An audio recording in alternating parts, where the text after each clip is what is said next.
तुम्हाला वाटतं मनातलं सांगितल्याने मन हलकं होतं, पण कुठेतरी त्यात नकारात्मक वाइब्स अजून जोडल्या जातात. कोणीतरी माझं सांत्वन करेल, तुमचं दुःख मग कमी होईल.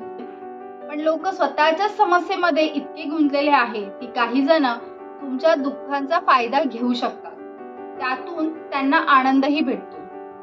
तुम्ही एखाद्याला सांगितलं तुमच्या समस्येबद्दल, तुमच्या दुःखाबद्दल, तर ते तुमच्यावर टीका करतात. तुमचं दुःख आणखीन वाढू शकतं.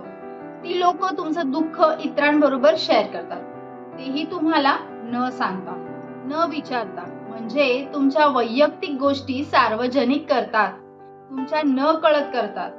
जर तुम्हाला दुःख सांगायचंय तर अशा व्यक्तीला सांगा ज्यावर तुमचा विश्वास आहे, जे तुमचे विश्वासू आहेत, जे तुम्हाला कधीच गृहीत धरणार नाही.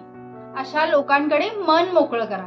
शक्य असेल तर स्वतःच्याच दुःखांवर स्वतः काम करा.